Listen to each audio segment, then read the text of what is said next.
प्रेम प्रकरणात दगा दिलेल्या प्रियकराच्या विरोधात तक्रार करण्यासाठी आणि न्याय मागण्यासाठी गेलेल्या एका तरुणीसोबत धक्कादायक घटना घडली।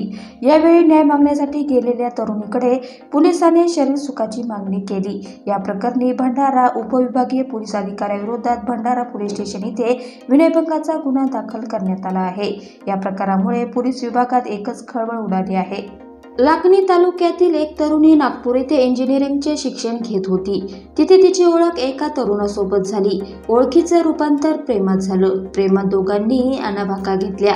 काही वर्षांनंतर तरुणीने प्रियकराकडे लग्नाचा हट्ट धरल्याने त्याने टाळाटाळ करण्यास सुरुवात केली। तरुणीला त्याच्यावर संशय आला, त्यामुळे तिने लग्नासाठी आग्रह केला। त्यावेळी त्याने तिला नकार दिला। खचलेल्या तरुणीने आत्महत्येचा प्रयत्न केला, मात्र सुदैवाने ती बचावली। त्यानंतर तिने प्रियकराविरोधात तक्रार करण्यास धाडसी निर्णय घेतला। तरुणी त्याच्या विरोधात तक्रार करण्यासाठी भंडारा पोलीस अधिकारी अशोक बांगुल यांच्याकडे एका महिलेसोबत गेली। यावेळी भंडारा पोलीस बांगुल यांनी तरुणीला पुन्हा एकटे येण्यास सांगितलं। तरुणीला पोलीस अधिकाऱ्याचा उद्देश न कळल्याने ती पुन्हा तक्रार देण्यासाठी बांगुल यांच्याकडे गेली। त्यावेळी त्यांनी तिला तिचं काम करून देण्यासाठी शरीर सुखाची मागणी केली।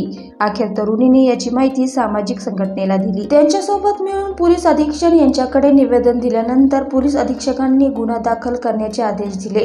मुलीच्या तक्रारीवरून भंडारा पोलिसांनी उपविभागीय पोलीस अधिकारी अशोक बांगुल यांच्या विरोधात 354 509 कलमान्वये गुन्हा दाखल केला आहे। या प्रकारामुळे शहरासह जिल्ह्यात एकच खळबळ उडाली आहे। आता या प्रकरणाची चौकशी सुरू झाली असून अहवाल गृह मंत्रालयाला पाठवला जाणार असल्याचं पोलीस अधीक्षक यांनी सांगितलं आहे।